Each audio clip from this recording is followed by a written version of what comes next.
जय हिंद दोस्तों, हम लोग समांतर श्रेणी पढ़ रहे हैं और समांतर श्रेणी में हम आप लोगों को थियरी के बारे में बता दिए हैं। जितने भी समांतर श्रेणी में थियरी थे सवाल से संबंधित, इनको आपको बता दिया गया है। अब हम समांतर श्रेणी में सवाल को आपको बताएंगे कि सवाल कैसे आपके हल होते हैं, इनको आप सीखेंगे। तो जो गणित में क्लास 10th की राजीव प्रकाशन की जो किताब होती है उसकी प्रश्नावली को हम हल करते हैं। तो जो उसमें पहली प्रश्नावली आपको दी गई है, प्रश्नावली 5.1, इसके बारे में आपको बताते हैं और इसको हम सीखेंगे। तो चलिए शुरू करते हैं प्रश्नावली को।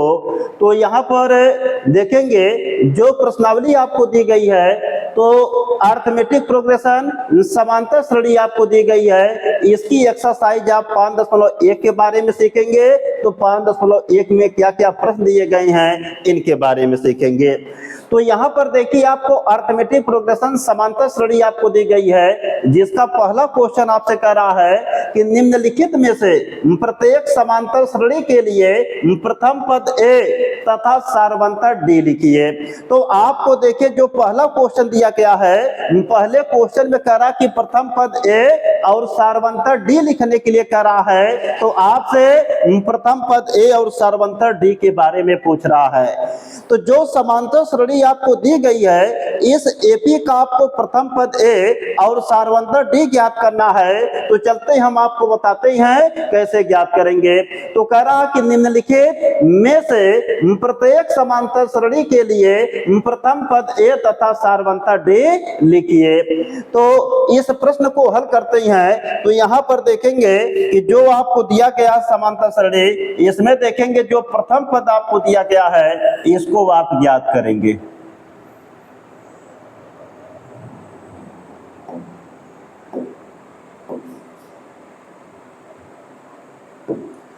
यहाँ पर देखिए जो समांतर श्रेणी आपको दी गई है, इस समांतर श्रेणी का देखिए जो पहला पार्ट आपको दिया गया है, पहला पार्ट आपको दिया गया है 3, -2, -7, -12 dot dot dot arrow on आपको दिया गया है।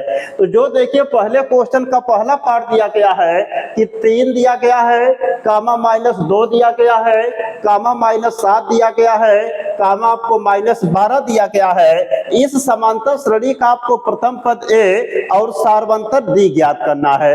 आप जानते हैं कि जो आपको एपी दी जाती है, इस एपी में जितने पद आपको दिए होते हैं उनको हम नंबरिंग करके लिखते हैं। तो समांतर श्रेणी में जो संख्याएं आपको दी होती हैं इनको पद कहते हैं और पद अनेक होते हैं। तो अनेक पद होने की वजह से प्रथम पद को A1 से, द्वितीय पद को A2 से, तृतीय पद को A3 से, चतुर्थ पद को A4 से, पंचम पद को A5 से प्रदर्शित करते हैं। तो यह समांतर श्रेणी आपको देखिए दी गई है, इसके पद को हम लिख रहे हैं। तो यह देखिए प्रथम पद आपका A1 हो जाएगा, यह द्वितीय पद आपका A2 हो जाएगा, यह तृतीय पद आपका A3 हो जाएगा और यह चतुर्थ पद आपका A4 हो जाएगा। तो इस तरीके से जो आपको समांतर श्रेणी दी रहती है, इनमें जो संख्याएं आपको दी रहती हैं वह पद होते हैं और इनको क्रमशः A1, A2, A3, A4 के द्वारा प्रदर्शित कर देते हैं। तो यहाँ पर देखिए प्रदर्शित कर दिया गया। अब यहाँ पर जानते हैं कि आपसे कह रहा कि इसका प्रथम पद ए ज्ञात कीजिए। तो A = A1 और A1 = आपको 3 दिया गया है। यह देखिए आपका आंसर हो जाएगा। तो इस समांतर श्रेणी का जो प्रथम पद आपको दिया गया 3 दिया गया है। इसका सारवंतर डी निकालेंगे तो D = फार्मूला होता A2 - A1। तो A2 की वैल्यू आपको -2 दी गई है, -A1 की वैल्यू आपको 3 दी गई है। इसे हल करेंगे, -2 - 3 मिलके -5 आपका हो जाएगा। ये आपका सारवंतर हो जाएगा, ये आपका आंसर भी हो जाएगा। तो यहाँ पर देखिए जो पहला पार्ट आपको दिया है, इस समांतर श्रेणी का कह रहा था कि प्रथम पद ज्ञात कीजिए और प्रथम पद देखिए आपको 3 दिया गया है। तो प्रथम पद आपका A = A1 = आपका 3 हो जाएगा। तो सार्वंतर निकालने का सूत्र होता कि d बराबर a2 माइनस a1। तो a2 का मान आपको -2 दिया गया है, माइनस a1 का मान आपको 3 दिया गया है। इसे और सिंप्लीफाई करेंगे तो -2 -3 मिलके आपका -5 हो जाएगा। तो इस तरीके से यह जानते कि आपका सवाल हल हो गया। तो इसका प्रथम पद a बराबर 3 है और सार्वंतर d बराबर -5 है। इस तरीके से पहले पार्ट का सॉल्यूशन निकल गया। अब चलते हैं दूसरे पार्ट की बात करते हैं। तो जो दूसरा पार्ट आपको दिया गया है इसका भी देखिए प्रथम पद a और सार्वंतर d निकालना है। तो यहाँ पर जो दूसरा पार्ट आपको दिया गया है, दूसरे पार्ट में अगर देखेंगे तो दूसरा पार्ट आपको 11 11 दिया गया, 11 कामा 11 डॉट डॉट डॉट 100 आन आपको दिया गया है। यह जानते हैं कि जो आपको समांतर श्रेणी आपको दी गई है 11 कामा 11 इसके बाद डॉट डॉट डॉट 100 आन आपको दिया गया है। आप जानते हैं कि जब डॉट डॉट करके आपको दिया रहता है तो यह समांतर श्रेणी आपके अपरिमित समांतर श्रेणी होती है, क्योंकि समांतर श्रेणी आपकी दो प्रकार की होती है, एक परिमित समांतर श्रेणी और दूसरी अपरिमित समांतर श्रेणी। परिमित समांतर श्रेणी में आपको अंतिम पद ज्ञात होता है, लेकिन जो आपकी अपरिमित समांतर श्रेणी होती है इसका अंतिम पद ज्ञात नहीं होता है। तो इसमें अंतिम पद आपका ज्ञात नहीं है या अंतिम पद आपको नहीं दिया गया है, इसलिए यह अपरिमित समांतर श्रेणी है। तो इसमें कह रहा आपसे कि प्रथम पद a और सार्वंतर d ज्ञात कीजिए। तो जब इसका प्रथम पद और सार्वंतर d आप निकालेंगे तो इसको हम निकालते हैं और इसके बाद देखिए तो यहाँ पर इसको हम a1 मानेंगे, इसको हम a2 मानेंगे, इसको हम a3 मानेंगे, इसको हम a4 मानेंगे। तो यहाँ पर प्रथम पद a बराबर फार्मूला होता a1 और a1 की वैल्यू आपको 11 दी गई है, यह आपका आंसर हो जाएगा। इसके बाद सार्वंतर d का रहा है, d equal to a2 minus a1 होता है। a2 का मान 11, a1 का मान 11 घटा देंगे आपका 0 हो जाएगा।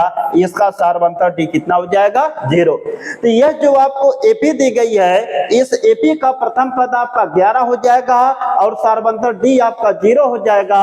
तो आपसे इस सवाल में पूछ रहा था कि इसका प्रथम पद a और सार्वंतर d ज्ञात कीजिए। इस तरीके से आपके दो पार्ट सॉल्व हो गए।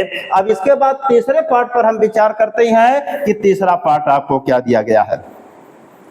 तीसरे पार्ट पर अगर विचार करें तो जो तीसरा पार्ट आपको देखिए दिया गया है, अगर तीसरे पार्ट की बात की जाए तो जो तीसरा पार्ट देखिए आपको दिया गया है, अगर हम तीसरे पार्ट की बात करें तो जो तीसरा पार्ट देखिए आपको दिया गया है, तीसरे पार्ट में आपको दिया गया है, इसका जो तीसरा पार्ट आपको दिया गया है, तीसरे पार्ट में दिया गया है 5 सही 1/2 कामा 9 सही 1/2 कामा 13 सही 1/2 कामा 17 सही 1/2 कामा डॉट डॉट डॉट 100 आन आपको दिया गया है। इसके बाद देखिए यह जो आपको दिया गया है, यह यहाँ पर देखिए आपको तीसरा पार्ट जो दिया गया है 5 सही 1/2 कामा 9 सही 1/2 कामा 13 सही 1/2 कामा 17 सही 1/2 कामा डॉट डॉट डॉट 100 आन आपको दिया गया है। तो यह जो आपको देखिए AP दी गई है, इस AP का प्रथम पद a और सार्वंतर d आपको निकालना है। तो आप जानते हैं कि समांतर श्रेणी में जो संख्याएं आपको दी जाती हैं इनको पद कहते हैं। पद को एम्पलीट्यूड कहा जाता है, एम्पलीट्यूड का पहला अक्षर a लिया जाता है, इसलिए पदों को a से लिखेंगे। तो जानते हैं कि समांतर श्रेणी में अनेक पद होते हैं, अनेक पद होने की वजह से इनका नंबरिंग कर दिया जाता है, तब हम a1 a2 a3 a4 लिखते हैं। तो यहाँ पर जानते हैं कि समांतर श्रेणी में जो संख्याएं दी होती हैं इनको पद कहते हैं। यह पहली संख्या तो A1, यह दूसरी संख्या तो A2, यह तीसरी संख्या तो A3 और यह चौथी संख्या तो A4। इस तरीके से हम पदों को प्रदर्शित कर लेते हैं। अब इसके बाद जो ज्ञात करना उसको ज्ञात करेंगे। तो सबसे पहले इसमें करा कि इसका प्रथम पद A का मान ज्ञात कीजिए। तो समांतर श्रेणी का देखिए प्रथम पद A निकालेंगे तो A इक्वल टू A1 होता है। A1 की वैल्यू आपको दी गई है 5 सही 1/2, ये आपका आंसर हो जाएगा। इसके बाद देखिए इसमें आपसे फिर करा कि इसका सारवंतर D निकालिए। तो सारवंतर D निकालेंगे तो D इक्वल टू होता है A2 माइनस A1। तो A2 की वैल्यू आपको दी गई है 9 सही 1/2, A1 की वैल्यू दी गई है 5 सही 1/2। इसको और हल करेंगे तो जब हल करेंगे तो 9 दूना 18, 1 19 बटे आपका 2 हो जाएगा, माइनस 5 दूना 10, 1 11 बटे आपका 2 हो जाएगा। आप घटाएंगे इसे तो यहाँ पर जानते हैं कि अगर घटाएंगे तो 19 में से 11 जाएगा आपका हो जाएगा 8 और बटे आपका हो जाएगा 2। तो यहाँ पर देखिए आपका काटेंगे 2 चौके 8 हो जाएगा। तो यहाँ पर देखिए आपको D की वैल्यू निकल जाएगी 4, D की वैल्यू निकल जाएगी 4। तो इस तरीके से जो तीसरा पार्ट आपको दिया है, तीसरे पार्ट में आपको प्रथम पद A पूछ रहा है और सारवंतर D पूछ रहा है। तो प्रथम पद A का मान 5 सही 1/2 हो जाएगा, इसका सारवंतर D बराबर आपको 4 हो जाएगा। इस तरीके से इसमें जो पूछ रहा था आपका ज्ञात हो चुका है। तो तीसरा पार्ट आपका समाप्त होता है और चलते हैं अब अगले पार्ट पर। तो यह तीसरा पार्ट बिल्कुल आसान आपका रहा, इसको हल कर दिया गया। आप चलते हैं इसके बाद चौथे पार्ट की बात करते हैं। तो जो चौथा पार्ट आपको दिया गया है अब इसको हम ध्यान से देखते हैं। तो चौथे पार्ट में देखिए आपको दिया गया है, जो चौथा पार्ट आपको दिया गया है यह दिया गया आपको 0.6 दिया गया है, कामा 1.7 दिया गया है, कामा 2.8 दिया गया है, कामा 3.9 दिया गया है, डॉट डॉट डॉट हेडसो आन आपको दिया गया है। इस तरीके से देखिए ये चौथे पार्ट को अब हम बताते हैं। तो जो चौथा पार्ट में आपको एपी दिया गया है, यह एपी आपको 0.6 दिया गया है, कामा 1.7 दिया गया है, कामा 2.8 दिया गया है और कामा 3 आपको 9 दिया गया है, डॉट डॉट डॉट हेडसो आन। ये भी आपकी अपरिमित समांतर श्रेणी है। अब इसमें देखिए हमको करा कि प्रथम पद ए और सारवंतर डी ज्ञात कीजिए। तो जब इसमें प्रथम पद ए और सारवंतर डी ज्ञात करना है तो सबसे पहले हम पदों को व्यक्त करेंगे। इसमें अनेक पद हैं तो आप जानते हैं कि समांतर श्रेणी में पद को ए से लिखा जाता है। तो जब इसमें अनेक पद हैं तो पहले पद को A1 से, दूसरे पद को A2 से, तीसरे पद को A3 से, चौथे पद को A4 से, ऐसे हम प्रदर्शित कर लेंगे। इसमें करा कि प्रथम पद A बताइए। तो प्रथम पद A बराबर A1 होता है, बराबर 0.6 आपका आंसर हो जाएगा। इसके बाद करा कि सारवंतर D ज्ञात कीजिए। तो D इक्वल टू होता है A2 माइनस A1। तो A2 का मान 1.7 माइनस A1 का मान 0.6। अब इसको घटाएंगे तो 7 में से 6 जाएगा 1 और 1 में से 0 जाएगा आपका 1, तो 1.1 आपका सारवंतर निकल जाएगा। इस तरीके से जो चौथा पार्ट आपका रहा, इसका प्रथम पद A का मान 0.6 हो जाएगा और इसका सारवंतर D का मान आपका 1.1 हो जाएगा। इस तरीके से जो पहला क्वेश्चन था, पहले क्वेश्चन के आपके जितने भी पार्ट थे बिल्कुल आसान तरीके से आपको बता दिया गया और बिल्कुल आसान क्वेश्चन भी आपके थे। अब चलते हैं अगले क्वेश्चन पर, हम बात करते हैं कि अगला क्वेश्चन दिया क्या गया है। अब यहाँ पर देखिए जो दूसरा क्वेश्चन आपको दिया गया है, इनको ध्यान से हम समझेंगे और इनको हम ध्यान से सीखेंगे। तो जो दूसरा क्वेश्चन आपको दिया गया है, करा कि निम्नलिखित में से कौन कौन समांतर श्रेणी है। यदि कोई समांतर श्रेणी है तो सार्वअंतर और इनके 3 और पद लिखिए। तो इसका मतलब क्या कर रहा है कि निम्नलिखित में से कौन कौन समांतर श्रेणी है। तो सबसे पहले आपको बताना कि कौन कौन एपी है। तो आप जानते हैं कि एपी की जो पहचान होती है, एपी का जो नियम होता कि सभी पदों का सर्व अंतर बराबर होना चाहिए। तो जो एपी आपको दिया गया है, मतलब जो आपको क्रम दिया गया है, अगर इस क्रम में जितनी आपको संख्याएं दी गई हैं, अगर सभी संख्याओं का सर्व अंतर बराबर होगा तो आपकी समांतर श्रेणी होगी। तो इसका मतलब समांतर श्रेणी की पहचान सर्व अंतर से करते हैं। तो इसमें हम सबसे पहले सर्वांतर सभी पदों का ज्ञात करेंगे। अगर सभी पदों का सर्वांतर आपका बराबर होगा तो यह समांतर श्रेणी होगी। अगर सभी पदों का सर्वांतर बराबर नहीं होगा तो यह समांतर श्रेणी नहीं होगी।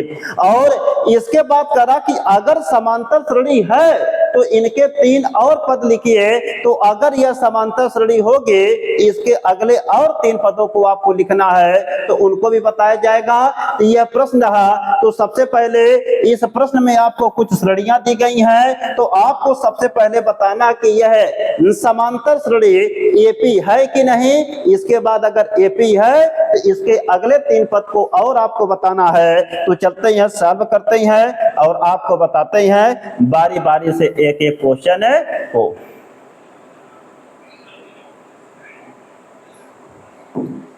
चलिए देखिए, अब इस क्वेश्चन को आपको बताया जाएगा। इसमें देखेंगे ध्यान से, तो इसमें जो क्वेश्चन आपको दिया गया है इसको आप सीखेंगे ध्यान से। तो यहाँ पर देखिए, जो क्वेश्चन आपको दिया गया है, तो पहले पार्ट की अगर हम बात करते हैं, तो पहले पार्ट की अगर बात की जाती है तो पहले पार्ट में देखिए दिया कि करड़ी में 3 दिया गया है, कामा करड़ी में आपको 12 दिया गया है, इसके बाद करड़ी में आपको 27 दिया गया है, फिर करड़ी में आपको 48 दिया गया है, इसके बाद comma dot dot dot and so on आपको दिया गया। यहाँ पर देखिए √3 इंटू √12 इंटू √27 इंटू √48 आपको दिया गया है। तो यहाँ पर देखिए आपको यह है, आपको क्रम दिए गए हैं, संख्याओं के क्रम आपको दिए गए हैं। तो सबसे पहले इसमें यह बताना कि यह समांतर श्रेणी है कि नहीं है। तो समांतर श्रेणी बताने के लिए हमको सभी पदों का सर्वांतर निकालना पड़ेगा। तो थोड़ा इसे हम व्यवस्थित रूप में और लिख देते हैं, क्योंकि जानते हैं कि करड़ी वाले पद को जोड़ना घटाना तब अच्छा लगता है जब यह सजाती रूप में होते हैं। तो इनको थोड़ा हम सजाती रूप में लिख देते हैं। तो इसको देखिए हम कैसे और लिख सकते हैं। इसे हम लिख सकते हैं करड़ी में 3 कामा 12 को हम लिख सकते हैं 4 तिहाई 12, 27 को लिख सकते हैं हम 9 त्रिक 27, इसके बाद 48 को लिख सकते हैं 16 तिया 48 comma dot dot dot and so on. इस तरीके से देखिए इसको थोड़ा हम तोड़ दिए हैं। तो करड़ी में 3 को करड़ी में 3 रहने दिए, करड़ी में 12 को 4 तिहाई 12 लिख दिए, करड़ी में 27 को 9 त्रिक 27 लिख दिए, करड़ी में 48 को 16 तिया 48 लिख दिए। इस तरीके से देखिए आपका लिख दिया गया। और जब इस तरीके से लिख दिया गया तो जिन संख्याओं का वर्गमूल बाहर निकल सकता है उनको आप बाहर निकाल लीजिए। तो देखिए करड़ी में 3 को तो रहने देते हैं, 4 का वर्गमूल देखिए आपका होता है 2, इनको हम लिख सकते हैं 2 को बाहर कर देंगे, करड़ी में 3 कर देंगे। यह देखिए यह 9 का वर्गमूल 3 बाहर निकल सकता है, 3 करड़ी में 3 लिख देंगे। 16 का वर्गमूल 4 बाहर निकल जाएगा, करड़ी में 3 लिख देंगे। इस तरीके से देखिए तो हम जो आपको संख्याएं दी थी इनको सरलतम रूप में लिख दिए। तो सरलतम रूप में लिखने से फायदा ये हो गया कि इनको हम आसानी से अब जोड़ सकते हैं या घटा सकते हैं। तो सबसे पहले अगर करड़ी वाली आपको संख्याएं दी रहती हैं तो इनको इस तरीके से आप सरलतम रूप में लिख लिया करिए। अगर सरलतम रूप में ये लिख ली जाएंगे तो इनको देखिए हल करना आसान होता है। अब हम जानते हैं कि आप जब समांतर श्रेणी की बात करें तो यहाँ पर देखिए ध्यान से कि पदों को हम अब यहाँ पर देखिए प्रदर्शित कर देते हैं। तो समांतर श्रेणी में जानते हैं कि जो संख्याएं आपको दी जाती हैं, तो समांतर श्रेणी में जो संख्याएं आपको दी होती हैं इन्हें हम पद कहते हैं। तो इसका मतलब यह समांतर श्रेणी की जो संख्याएं दी गई हैं यह पद है। तो यह प्रथम पद आपका A1 है, यह द्वितीय पद आपका A2 है, यह तृतीय पद आपका A3 है और यह चतुर्थ पद आपका A4 है। तो सभी पदों को देखिए प्रदर्शित कर दिया गया। अब इसमें सबसे पहले पूछ रहा कि बताइए यह एपी है कि नहीं। तो जब एपी है तो इसके अगले 3 पद ज्ञात कीजिए। तो एपी बताने के लिए हमको सभी पदों का क्या निकालना पड़ेगा, सार्वअंतर। तो चलते हैं सार्वअंतर निकालते हैं। तो सबसे पहले इन दोनों पदों के बीच का सार्वअंतर निकालेंगे जिसे D1 कहेंगे। इन दोनों बीच के फिर निकालेंगे सार्वअंतर जिसे हम D2 कहेंगे। इसके बाद इन दोनों पदों के बीच का सार्वअंतर निकालेंगे जिसे हम D3 कहेंगे। तो सबसे पहले हम D1 का मान निकालते हैं। तो D1 इक्वल टू होता है A2 माइनस A1। तो A2 की वैल्यू देखिए आपको दी गई है 2 करड़ी में 3 माइनस A1 की वैल्यू आपको दी गई है करड़ी में 3। तो यहाँ पर देखिए यह दिया गया आपको 2 करड़ी में 3, यहाँ पर दिया गया 1 करड़ी में 3। तो यहाँ पर देखो एक आपका छिपा है। तो जब 2 करड़ी में 3 में से 1 करड़ी में 3 घटेगा तो 1 करड़ी में 3 बचेगा। तो 1 लिखा नहीं जाएगा, केवल करड़ी में हम क्या लिख देंगे 3। तो यहाँ पर 2√3 माइनस √3 आपको दिया गया है। तो जब 2 में से हम देखिए कि अगर इस तरीके से समझने में दिक्कत होती है तो इनका हम कोई नया नाम दे देते हैं। जैसे इनका अगर हम नया नाम देते तो हम करड़ी में 3 को लड्डू मान लेते हैं। तो यह देखिए आपका 2 लड्डू और यह 1 लड्डू होगा। और जानते हैं कि 2 लड्डू में से जब 1 लड्डू आप निकालेंगे तो 1 लड्डू बचेगा। तो 1 लड्डू बचेगा तो 1 आगे लिखा नहीं जाता है, तो केवल हम लिख देंगे लड्डू माने करड़ी में 3। तो इसका मतलब क्या हुआ कि जब करड़ी वाली संख्याओं को देखिए घटाने में जोड़ने में दिक्कत होती है, इनको हम एग्जाम्पल के माध्यम से आसानी से समझ सकते हैं। जैसे अगर 2√3 में से √3 घटाने में आपको दिक्कत होती है, इनको आप आसान भाषा में समझेंगे तो हम √3 को लड्डू मान लिए, ये आपका 2 लड्डू हो गया और ये आपका 1 लड्डू है। तो जब 2 लड्डू में से 1 लड्डू आप निकालेंगे तो 1 लड्डू बचेगा। तो 1 जानते आगे लिखा नहीं जाता है, इसलिए आपका √3 बचेगा। तो इसी प्रकार से देखिए सिमिलरली आगे देखिए जब हम हल करेंगे तो यहाँ पर देखिए हम D2 का मान निकालेंगे। तो D2 इक्वल टू होता है A3 minus A2। D2 equal to होता है A3 माइनस A2।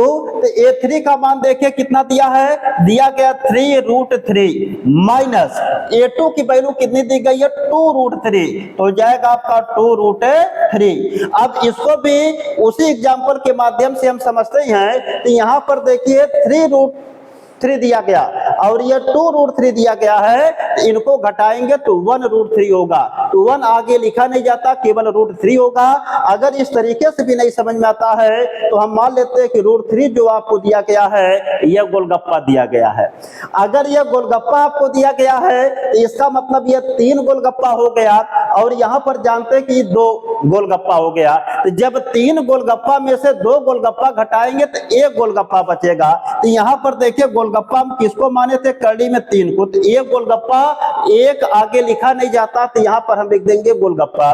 तो यहाँ पर देखिए करड़ी में 3 को हम क्या माने, बोलिए गोलगप्पा माने। तो यहाँ पर आपका रहा 3 गोलगप्पा, यहाँ रहा आपका 2 गोलगप्पा। तो 3 गोलगप्पा में से 2 गोलगप्पा जाएगा तो 1 गोलगप्पा बचेगा। तो 1 लिखा नहीं जाएगा, केवल हम √3 लिख देंगे। इस तरीके से देखिए करड़ी वाले को हम आसानी से घटा लेते हैं कुछ मान करके, ताकि आपको दिक्कत ना हो। इसी प्रकार से देखिए हम D3 का मान निकालेंगे। तो D3 बराबर होता है A4 माइनस A3। तो A4 का मान देखिए कितना आपको दिया गया है। तो A4 का मान आपको दिया गया है 4√3 माइनस A3 का मान आपको दिया गया है 3 दिया गया है।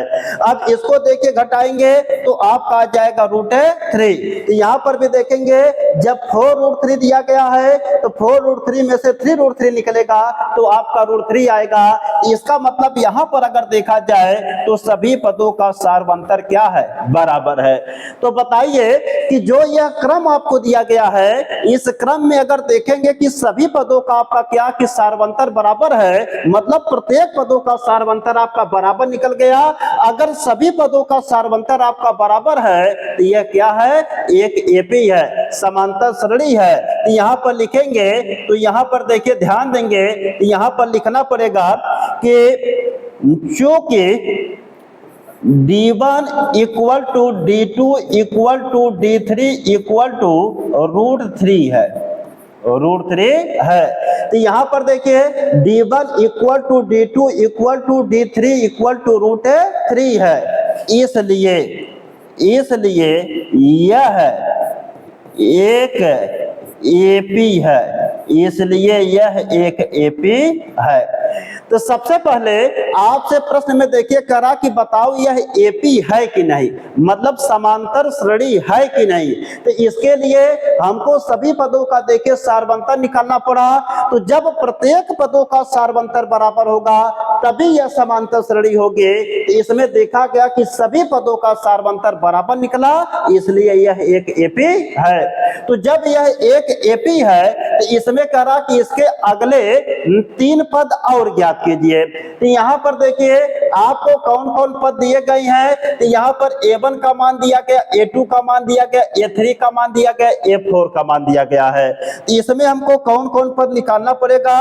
तो यहाँ पर देखेंगे तो हमको A5 का मान निकालना पड़ेगा, A6 का मान निकालना पड़ेगा, A7 का मान निकालना पड़ेगा। तो इसका मतलब यहाँ पर अगले 3 और पद निकालना पड़ेगा। देखिए जब समांतर श्रेणी का प्रथम पद ए और सारवंतर अगर डी ज्ञात हो जाता है, जब समांतर श्रेणी का प्रथम पद ए और सारवंतर डी ज्ञात हो जाता है तो समांतर श्रेणी में सब कुछ निकाला जा सकता है। तो इससे हमारा निष्कर्ष ये निकालना है कि यहाँ पर हम पदों को डायरेक्ट भी निकाल सकते हैं या इनको सूत्र के माध्यम से भी निकाल सकते हैं। अगर आप डायरेक्ट निकालना चाहते हैं तो डायरेक्ट निकाल दीजिए, अगर सूत्र से निकालना चाहते हैं तो सूत्र से निकाल दीजिए। क्योंकि देखिए अगर यहाँ पर करड़ी में 3 एक है, दूसरा 2 करड़ी में 3, 3 करड़ी में 3, 4 करड़ी में 3 दिया गया है, तो अगला पद आपका हो जाएगा 5 करड़ी में 3, इसके बाद हो जाएगा 6 करड़ी में 3, इसके बाद हो जाएगा 7 करड़ी में 3। अब अगर यह देखिए ध्यान से कि इनको केवल जैसे आपको यहाँ पर केवल करड़ी में संख्याएं दी गई हैं इस रूप में लिखना चाहते हैं, तो यहाँ पर देखिए 5 बाहर है, जब इसको करड़ी में लेके जाएंगे 25 गुणे 3 हो जाएगा, तो 25 दिया 75। और यहाँ पर देखिए ये 6 दिया गया है, यह लेकिन जब करड़ी में जाएगा तो 36 हो जाएगा, 36 गुणा 3 हो जाएगा। और यहाँ पर देखिए 7 बाहर, इसको जब करड़ी में लेके जाएंगे तो 7 सत्ते 49 गुणा 3 हो जाएगा। तो इससे आप मान निकाल सकते हैं कि जिस रूप में यह संख्याएं दी गई हैं उस रूप में आपकी निकल जाएंगे। और अगर इस तरीके से नहीं निकालना चाहते, आप डायरेक्ट निकालना चाहते हैं तो डायरेक्ट हम आपको बताते हैं कैसे, देखिए आप निकालेंगे। तो यहाँ पर देखिए ध्यान से इतनी चीजें आप सीखे, अब इनको हम आपको डायरेक्ट बताते हैं कि कैसे आप लगाएंगे। अब देखिए ध्यान से,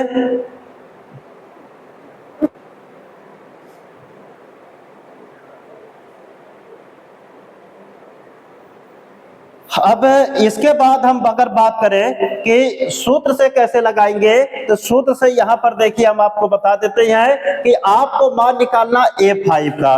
तो देखिए जब A5 का मान निकालना है तो A5 बराबर होता है A + 6, A5 बराबर होता है, तो यहाँ पर सूत्र होता है कि देखिए A5 बराबर आपका हो जाएगा।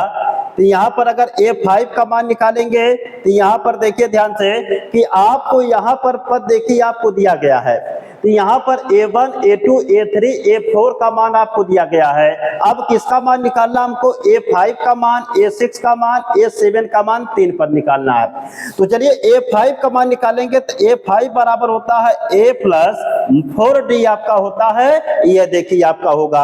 अब जानते कि A का मान रखेंगे तो A का मान देखिए यहाँ पर दिया गया आपको √3, तो यहाँ से रखेंगे तो A का मान √3 आपका हो जाएगा, प्लस 4 इंटू डी की वैल्यू आप निकाले हैं √3, तो यहाँ पर √3 हो जाएगा। तो यहाँ पर देखिए √3 प्लस 4 √3 आपका हो जाएगा, जोड़ेंगे देखिए तो यहाँ पर देखिए √3 है और यह 4 √3 है, तो यहाँ पर देखिए आपका जुड़ जाएगा। तो यहाँ पर 4 करड़ी में 3, यहाँ पर 1 करड़ी में 3 है, इसके आगे हम 1 छिपा हुआ मानते हैं, तो 4 करड़ी में 3 में 1 करड़ी में 3 जोड़ेंगे तो 5 करड़ी में 3 होगा। यह देखिए आपका आंसर हो जाएगा 1।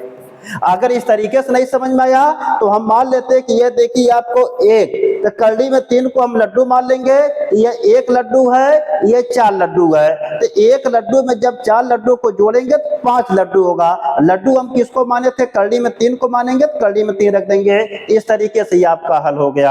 अब आगे देखिए इसके बाद हम आपको बताते हैं कि यहाँ पर देखिए इसके बाद अगला पद बताते हैं A6 का मान। तो जब यहाँ पर देखिए आप निकालेंगे A6, जब यहां पर आप निकालेंगे A6 का मान निकालेंगे तो A6 इक्वल टू देखिए होता सूत्र है A+5D।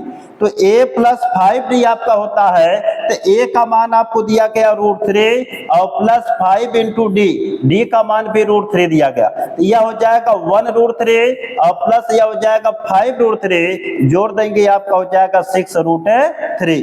और ये जानते कि आपका देखिए 6 कड़ी में 3 हो जाएगा।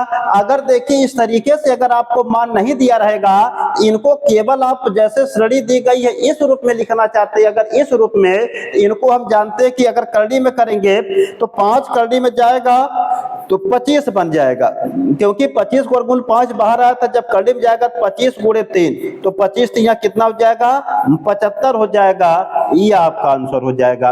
अब इसके बाद करड़ी में देखिए आपका 75 हो जाएगा।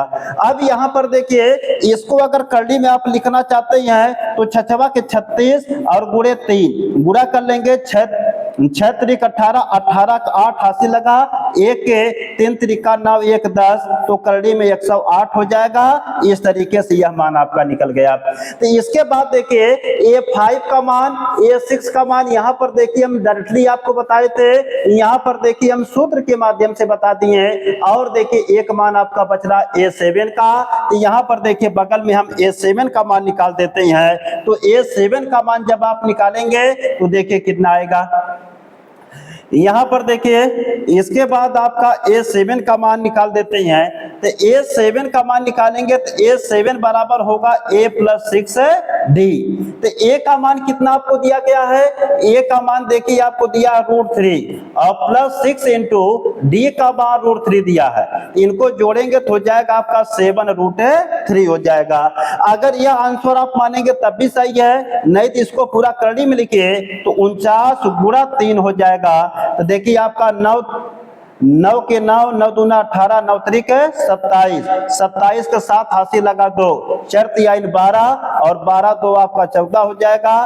करड़ी में 147 हो जाएगा। तो इस तरीके से देखिए आपको तीनों पद निकल गए। तो मेरे कहने का मतलब ये है कि अगर जो समांतर श्रेणी आपको दी रहती है तो समांतर श्रेणी सबसे पहले बताया कि बताइए है कि नहीं। इसके लिए हम सभी पदों का सारवंतर निकाल लिए, और जैसे सारवंतर ज्ञात हो गया तो हम देखिए अगले 3 पद ज्ञात करना चाहें तो अगले 3 पद को आप डायरेक्टली लगा सकते हैं या सूत्र के माध्यम से लगा सकते हैं। तो दोनों तरीके आपके सही होते हैं, केवल आपको लिखना है। तो चाहे आप डायरेक्ट लिख दीजिए, चाहे सूत्र से ज्ञात करके लिखिए, दोनों तरीके से आपका सही माना जाएगा। इस तरीके से जो दूसरे का पहला पार्ट आपका था यह समाप्त होता है। अब चलते हैं दूसरे पार्ट पर। हम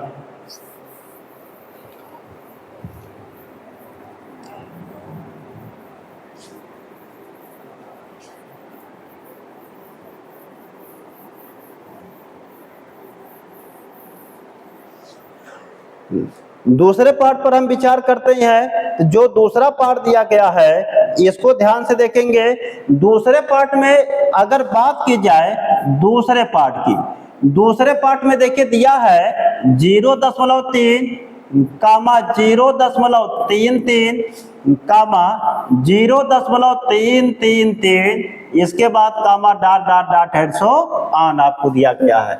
यह देखिए आपको पार्ट दिया गया था, तो यहाँ पर देखिए आपको 0.3 0.33 कामा 0.333 डॉट डॉट डॉट ऑन। तो यह देखिए आपको श्रेणी दी गई है, आपको सबसे पहले बताना कि यह समांतर श्रेणी है कि नहीं। तो इसके लिए चलते हैं। देखिए यह जानते हैं कि आपका प्रथम पद A1, यह द्वितीय पद A2, यह तृतीय पद आपका A3 हो जाएगा। तो यहाँ पर देखिए तीनों पदों को दर्शा दिया गया।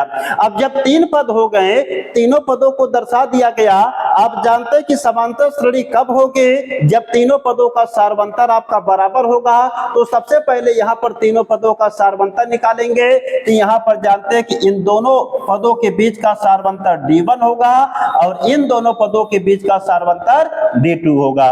तो D1 का मान निकालेंगे तो D1 equal to A2 minus A1 होगा। तो A2 का का मान आपको दिया गया 0.33 माइनस इसका मान दिया गया 0.3। इसको घटाएंगे, देखिए अब जब घटाया जाएगा तो क्या मिलेगा, देखिए यहाँ पर देखेंगे इसको अगर मान लीजिए दिक्कत हो रही तो इस तरीके से लिख लेते हैं। देखिए इसको हम लिख सकते हैं कि 0.33। इसको देखिए लिखा कैसे जाएगा, दशमलव के नीचे दशमलव उतार लेंगे, बाकी इधर जो संख्या इधर लिख देंगे, इधर जो संख्या उधर लिख देंगे। अब इसके बाद जिसकी कमी होती है वहां पर 0 भर लेते हैं। अब इसको घटाएंगे तो 3 में से 0 जाएगा 3 और 3 में से 3 जाएगा 0 और 0 हो जाएगा। तो इतना हो जाएगा, तो इसका मतलब मान कितना आ गया, देखिए 0.03 आ गया। इसी प्रकार से देखिए हम D2 का मान निकालेंगे तो D2 इक्वल टू हो जाएगा आपका A3 माइनस A2। तो A3 का मान कितना है 0.3333 माइनस A2 का मान कितना है 0.33। अब देखिए घटाने के लिए इनको सही तरीके से लिख सकते हैं हम इस तरीके से, देखिए 0.333। आई देखिए दशमलव के नीचे दशमलव, उधर जो अंक है उधर लिख दीजिए, इधर जो अंक है इधर लिख दीजिए, और जहां पर कमी होती है वहां अपने से हम 0 भर देते। अब घटाएंगे तो 3 देखिए 0 जाएगा 3, आई 0 हो जाएगा, 3 में से 3 जाएगा 0 हो जाएगा, दशमलव आपका 0 हो जाएगा। तो यहाँ पर देखिए जो D1 का मान आया 0.03 और यहाँ पर देखिए जो D2 का मान आया 0.003 आया, ये दोनों मान आपके अलग अलग आ गए, क्योंकि जानते हैं कि इन दोनों पदों का सारवंतर अलग है और इन दोनों पदों का सारवंतर अलग है। तो जब सारवंतर आपके अलग अलग दिए रहते हैं तो वह समांतर श्रेणी होती ही नहीं है। इसका मतलब यह समांतर श्रेणी नहीं है। इसमें यहां लिखेंगे चूंकि D1 is not equal to D2 है, क्योंकि D1 is not equal to D2 है, मतलब D1 D2 के बराबर नहीं है, इसलिए यह एक AP नहीं है। इसलिए यह एक AP नहीं है, यह एक AP नहीं है। आंसर हो जाएगा नहीं। तो जब आंसर आपका नहीं हो जाएगा तो आप जानते हैं कि जब यह एक AP नहीं है, तो जब यह AP है ही नहीं है तो इसका मतलब इसके अगले 3 पद आपके निकलेंगे नहीं, क्योंकि अगले 3 पद उनका निकालने के लिए कह रहा कि जिसका, ठीक है ना, जो आपका AP है। तो जब यह AP है ही नहीं है, इसके अगले 3 पद आपके नहीं निकलेंगे, इसलिए इसका जो सॉल्यूशन था यहीं तक रहेगा, क्योंकि जानते कि इसके अगले 3 पद आपके नहीं निकलेंगे, क्योंकि यह एक AP नहीं है। अब चलते हैं इसके बाद अगले पार्ट पर। तो जो अगला पार्ट आपको देखे दिया गया, तीसरे पार्ट पर हम बात करें तो जो तीसरा पार्ट आपको देखे दिया गया है, तीसरे पार्ट की अगर हम बात करें, तीसरे पार्ट में देखिए आपको दिया गया है 2, तीसरे पार्ट में आपको देखिए दिया गया है 2, इसके बाद 4, इसके बाद दिया गया 8, इसके बाद आपको 16 dot dot dot dot and so on आपको दिया गया है। आप जानते हैं कि यह एक आपकी श्रेणी दी गई है, एक आपको क्रम दिया गया है। तो यहाँ पर देखिए 2, 4, 8, 16, dot dot dot and so on. इसे हम पढ़ते देखिए लिख भी दे रहे हैं। इसे देखिए पढ़ा जाता है dot dot dot dot dot dot at so on पढ़ते हैं, एट सो ऑन पढ़ा जाता है। ध्यान देंगे यहां पर देखिए dot dot dot dot at so on. इसका मतलब ये होता है कि यह जो क्रम आपका चलता आ रहा है, इसी तरीके से यह आगे अनंत तक जाएगा। इसकी जान लीजिए कोई लिमिट नहीं होती है, यह अपरिमित रूप से आपका जाएगा। तो इसका मतलब इसको हम पढ़ते हैं dot dot dot dot at so on पढ़ा जाता है। तो जब भी आपको कोई भी श्रेणी आपको दी रहे, कोई भी सीरीज आपको दी रहे, उसमें अगर इस तरीके से डॉट डॉट करके लिखते हैं, इसे हम कहते हैं dot dot dot at so on पढ़ते हैं। इसको रीडिंग करने का तरीका भी आप लोग सीख लीजिए, क्योंकि क्या कह रहे हैं बार बार, तो आपके मन में यह डाउट होगा। इसको हम यहाँ पर क्लियर कर दे रही हैं। तो इसे जो आपको इस तरीके से डॉट डॉट दिया रहता है, इसे कहते हैं dot dot dot and so on. इसका मतलब ये होता है कि यह जो संख्याएं आपको लिखी जा रही है इसी रूप में अनेक संख्याएं आपकी लिखी जा सकती हैं। तो सबको ना लिख के हम कुछ संख्याओं को लिखते हैं, बाकी को दिखा देते हैं कि इसी रूप में आके आप लिख सकते हैं। इसका प्रतीक बन गया है कि dot dot dot and so on. तो यह आपको बताया जा रहा है। अब चलते हैं, देखिए ध्यान से हम बात करते हैं। तो यहाँ पर देखिए आपको यह एक श्रेणी दी गई है, इस श्रेणी में आपको संख्याएं दी गई हैं। आपसे कह रहा है कि बताइए यह एपी है कि नहीं। तो सबसे पहले आपको इसमें बताना कि यह एपी है कि नहीं। अगर यह एपी रहेगा तो इसके अगले 3 पद ज्ञात कीजिए। अगर यह एपी नहीं रहेगा इसको यहीं पर छोड़ देंगे। तो चलिए सबसे पहले पदों को लिख देते हैं, यह A1, यह A2, यह A3, यह A4 हो जाएगा। अब इसमें सभी पदों का सारबंतर निकालेंगे। तो सबसे पहले D1 का मान निकालेंगे। तो D1 equal to A2 minus A1। तो A2 का मान 4, A1 का मान आपको 2 दिया गया, घटाएंगे 2। इसके बाद देखिए D2 का मान निकालेंगे। तो D2 equal to A3 minus A2 हो जाएगा। A3 का मान आपको 8 दिया गया, A2 का मान आपको 4 दिया गया, घटाएंगे 4 हो जाएगा। इसके बाद D3 का मान निकालेंगे। D3 इक्वल टू हो जाएगा आपका A4 माइनस A3 हो जाएगा। A4 का मान 16 और A3 का मान 8 दिया है, 16 में से 8 जाएगा, कितना हो जाएगा 8। तो यहाँ पर देखिए, यहाँ पर वैसे भी अगर गैप आप देख लीजिए, यहाँ पर गैप की अगर बात करें तो 2 2 मिलके 4 होगा, 4 4 मिलके आपका 8 होगा और 8 8 मिलके आपका 16 होगा। तो यहाँ पर देखिए गैप आपको अलग अलग दिया गया है। तो जब यहाँ पर आपको सारबंतर अलग अलग दिया गया है, D1 और D2 और D3 तीनों का मान देखिए आपको अलग अलग दिया गया है। तो यहाँ पर चूंकि D1 is not equal to D2 is not equal to D3 है, तो यहाँ पर देखिए D1 D2 D3 ये तीनों का मान एक दूसरे के बराबर आपको नहीं दिए गए। D1 का मान 2, D2 का मान 4 और D3 का मान 8 दिया गया है। यहाँ पर ये तीनों मान आपके अलग अलग दिए गए हैं। तो चूंकि D1 is not equal to D2 is not equal to D3 है, इसलिए यह एक एपी है, इसलिए यह एक एपी नहीं है, इसलिए यह एक एपी नहीं है। इसका आंसर आपका हो जाएगा नहीं। तो यह देखिए जो तीसरा पार्ट आपको दिया गया है यह एक एपी नहीं है। क्यों नहीं है? क्योंकि इसमें जानते हैं कि सभी पदों का जो सारबंतर है यह अलग अलग दिया गया है, यह एक एपी नहीं है। तो तीसरा पार्ट भी आपका सॉल्व होता है। इसके बाद चलते हैं हम अगले पार्ट पर बात करते हैं। अगला पार्ट जो दिया गया है इसको सीखेंगे अच्छी तरीके से। तो इसके बाद हम बात करते हैं, इसके बाद अगले पार्ट की हम बात करते हैं। तो अभी आपके देखिए क्या है कि 3 पार्ट हो गए। अब हम बात करते हैं चौथे पार्ट के। तो जो चौथा पार्ट आपको दिया गया है इसको देखिए हल करेंगे। तो जो चौथा पार्ट आपको दिया गया है इसके बारे में हम बताते हैं आपको। तो चौथे पार्ट में देखिए दिया क्या गया है, इसको आप सीखेंगे। तो जो चौथा पार्ट आपको दिया गया है,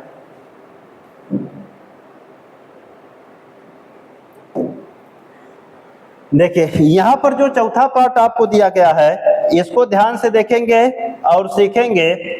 यहाँ पर देखेंगे जो आपको पार्ट 4 दिया गया है यह देखिए दिया है -1.2 comma -3.2 comma -5.2 comma -7.2 comma dot dot dot and so on दिया गया है।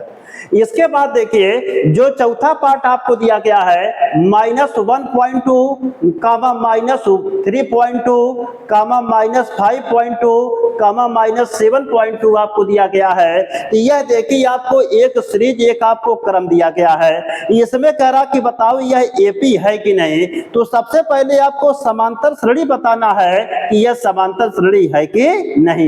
तो समांतर श्रेणी देखिए बताने के लिए आपको जानते हैं कि सभी पदों का सारवंतर निकालना पड़ेगा।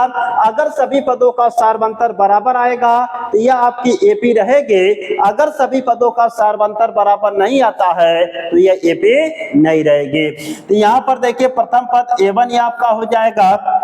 यहाँ पर देखेंगे, यहाँ पर देखा जाए यह आपका प्रथम पद है, यह प्रथम पद A1 आपका हो जाएगा, यह द्वितीय पद A2 हो जाएगा, यह तृतीय पद A3 हो जाएगा और यह चतुर्थ पद आपका A4 हो जाएगा। अब यहाँ पर सभी पदों का सारवंतर, सभी पदों का सारवंतर यहाँ पर निकाल लेते हैं। तो इसके बाद देखिए आपका क्या होगा कि पता चल जाएगा। तो यहाँ पर देखिए इनके बीच का सारवंतर D1, इनके बीच का सारवंतर आपका D2, इनके बीच का सारवंतर आपका D3। तो इनको निकालिए। तो जब इनको निकालेंगे तो सबसे पहले हो जाएगा D1 बराबर A2 माइनस A1। तो A2 का मान कितना दिया, -3.2 दिया गया है, माइनस A1 की वैल्यू दी गई -1.2 दिया गया है। हल करेंगे तो -3.2 माइनस माइनस प्लस हो जाएगा 1.2। इसको घटाएंगे, 2 में से 2 जाएगा 0, 0.3 में से 1 जाएगा 2, माइनस हो जाएगा। कुल मिला के इसे हम लिख सकते हैं -2।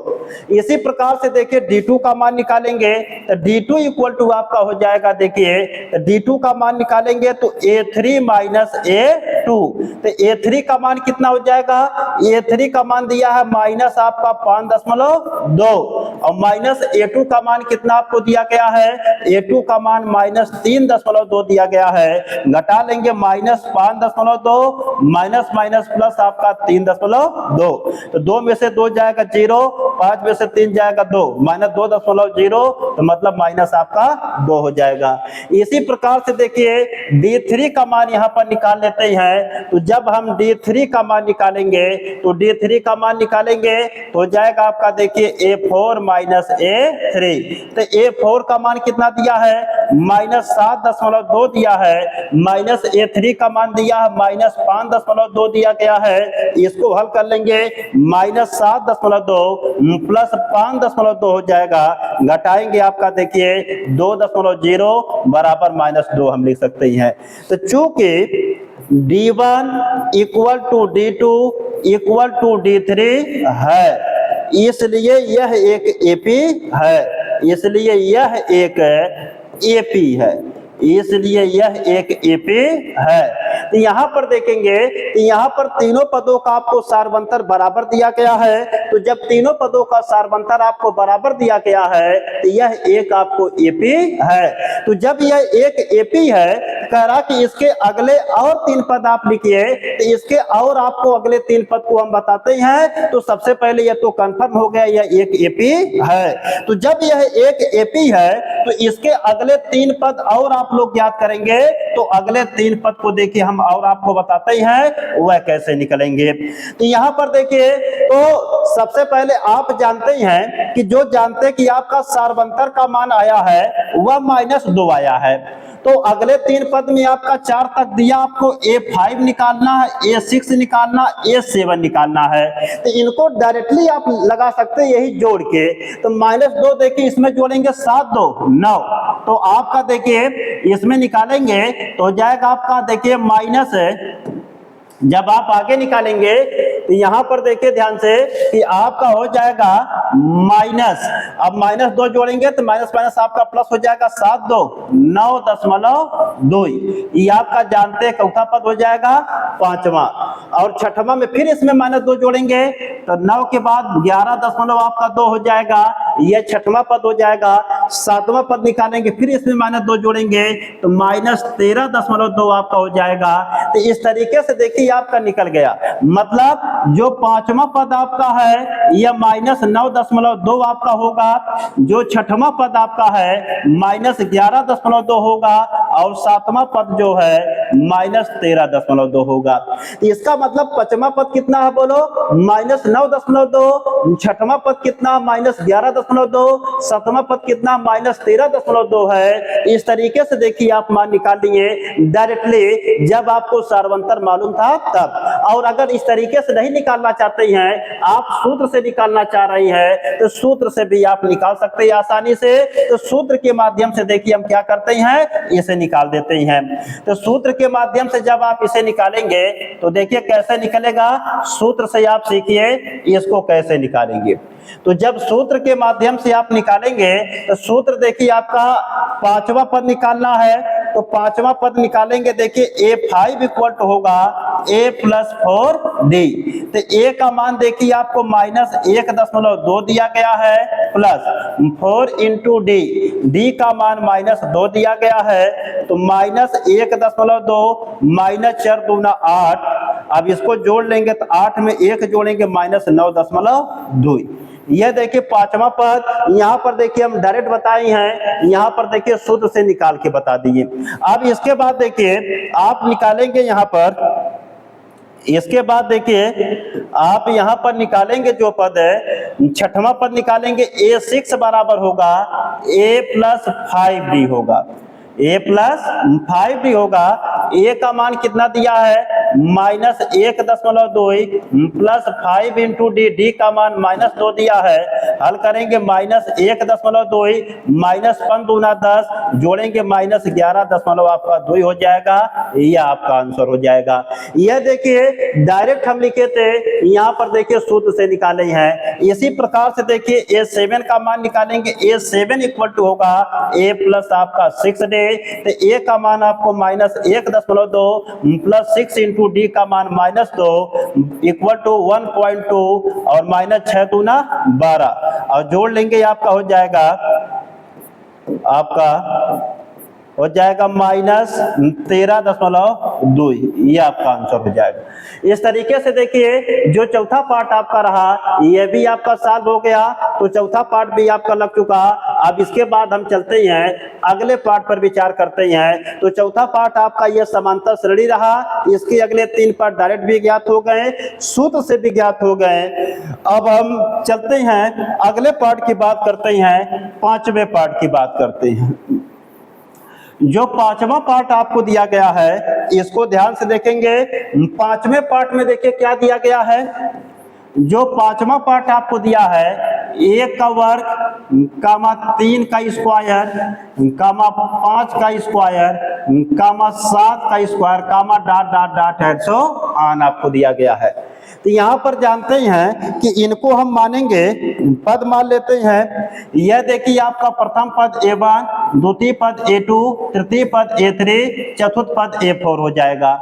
सार्वअंतर यहाँ पर देखो निकालेंगे, तो सार्वअंतर निकालिए तो D1 बराबर होगा A2 माइनस A1 के। तो A2 का मान दिया गया 3 का स्क्वायर, A1 का मान आपको दिया गया 1 का स्क्वायर, 3 त्रिका 9, 1 घटाएंगे 8 आ जाएगा। यहीं पर देखिए आप D2 का मान निकालेंगे, D2 equal to A3 minus A2 हो जाएगा। A3 का मान 5 का स्क्वायर, A2 का मान 3 का स्क्वायर, 25 माइनस 3 त्रिका 9, घटाएंगे 25 में से 9 जाएगा आपका हो जाएगा 16 के। तो इसके बाद देखिए 25 में से 9 जाएगा आपका, तो हो जाएगा आपका देखिए 25 में से 9 जाएगा आपका, आप जानते हो जाएगा आपका 16। तो अब इसके बाद देखिए मान निकालेंगे D3 का, तो हो जाएगा A4 माइनस A3, A4 का मान 7 का वर्ग माइनस 5 का वर्ग दिया गया है, 7 सते 49 होगा, माइनस 5 25 होगा, घटाएंगे आपका हो जाएगा 24 के।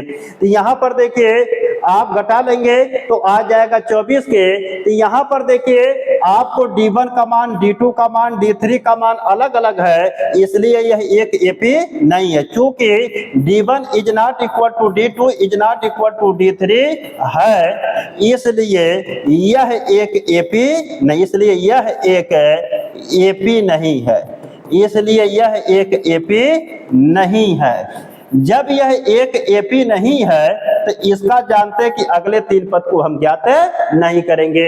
अब चलते हैं आखिरी पार्ट पर, जो छठवां पार्ट है इसको देख लेते हैं जल्दी से, इसके बाद आपका यह पार्ट समाप्त हो जाएगा।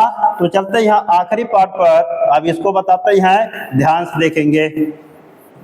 जो आपका छठा पार्ट है, छठा पार्ट में अगर देखेंगे जो आपको दिया गया है, इसको आप देखिए, जो छठा पार्ट आपको दिया गया है यहीं से देखिए हम इसको हल कर देते हैं। तो छठा पार्ट में देखिए दिया गया 4 धन करली में 2, 4 धन 2 करली में 2, 4 धन 3 करली में 2 दिया गया है। अब इसको जानते हैं कि यह प्रथम पद, इसको A1 मान लेते हैं, इसको A2 मानेंगे, इसको A3 मानेंगे, इसको A4 मानेंगे। सभी इनके पदों का सारवंतर आपका D1 होगा, इनके पदों का सारवंतर आपका D2 होगा, इनके पदों का सारवंतर आपका D3 होगा। यहाँ पर D1 का मान निकालेंगे तो A2 माइनस A1 होगा। A2 का मान आपको दिया गया 4 धन करली में 2 माइनस A1 का मान 4, 4 से कटेगा, आपका बचेगा करली में 2। इसी प्रकार से D2 का मान निकालेंगे तो A3 माइनस A2 हो जाएगा। A3 का मान होगा 4 धन 2 करली में 2 और माइनस यह हो जाएगा, देखिए आपका यहाँ पर देखिए थोड़ा हल कर देते हैं, माइनस A2 का मान हो जाएगा 4 प्लस करली में 2 दिया गया है। हल करेंगे तो 4 धन 2 करली में 2 माइनस 4 माइनस करली में 2, माइनस 4 से प्लस 4 कटेगा, यह 2 करली में 2 में से करली में 2 जाएगा, करली में 2 आ जाएगा। इसी प्रकार से देखिए हम मान निकाल लेते हैं, आपका देखिए D3 का मान निकालेंगे। D3 इक्वल टू आपको दिया गया है A4 माइनस A3 होगा। तो A4 का मान दिया गया आपको 4 धन 3 करली में 2 और इसके बाद माइनस A3 का मान दिया गया है 4 धन, इसके बाद 2 करली में 2 दिया गया है। इसे और हल करेंगे तो जाएगा 4 धन 3 करली में 2 माइनस 4 माइनस इसके बाद हो जाएगा देखिए 2 करली में 2, माइनस 4 से प्लस 4 कटेगा, देखिए आपका 3 करली में 2 में से 2 करली में 2 जाएगा, तो केवल बचेगा करली में 2। यहाँ पर देखिए D1 का मान भी करली में 2 आया, D2 का मान भी करली में 2 आया और D3 का मान भी करली में 2 आया, सबका मान बराबर है। तो लिखेंगे चूंकि D1 equal to D2 equal to D3 है, इसलिए यह एक एपी है, इसलिए यह एक एपी है, इसलिए यह एक एपी है, इसलिए यह एक एपी है। तो आप जानते हैं कि यहाँ पर देखिए आप सबका मान निकाल लिए, तो A1 का मान, D1 का मान निकल गया, D2 का मान निकल गया, D3 का मान निकल गया। तो जब तीनों मान निकल गया और तीनों मान क्या है, बराबर हैं, और जब तीनों मान बराबर है तो यह जानते हैं कि एक समांतर श्रेणी है। तो जब समांतर श्रेणी है तो अगले तीन पद को ज्ञात करना है, तो अगले तीन पद को आप डायरेक्टली भी निकाल सकते हैं या तो आप सूत्र के माध्यम से लगा सकते हैं, तो दोनों तरीके से बताते हैं आपको। अब यहाँ पर देखिए इतना तो कंफर्म हो गया कि सभी पदों का सारवंतर आपको बराबर दिया गया है। अब चलते हैं आपको सभी पदों को निकाल के बता देते हैं। देखिए A4 के बाद A5 आप निकालेंगे, A6 निकालेंगे, A7 निकालेंगे। तो यहां से देखिए पता चला 4 धन करली में 2, 4 धन 2 करली में 2, 4 धन 3 करली में 2, इसके बाद जो पद आएगा 4 धन 4 करली में 2 आएगा क्रम से, इसके बाद जो आएगा 4 धन 5 करली में 2 आएगा, इसके बाद जो आएगा आपका 4 धन 6 करली में 2 आएगा। तो यहाँ पर देखिए सब पद आपके पता चल गया। यह देखिए आपका 5वां पद, यह 6ठा पद, यह 7वां पद आपका हो जाएगा। यह क्रम से आप डायरेक्टली लिख सकते हैं सारवंतर से। अगर इस तरीके से आप नहीं लिखना चाहते हैं तो आप सूत्र के माध्यम से भी निकाल सकते हैं। तो चलिए इसको हम सूत्र से आपको बता देते हैं।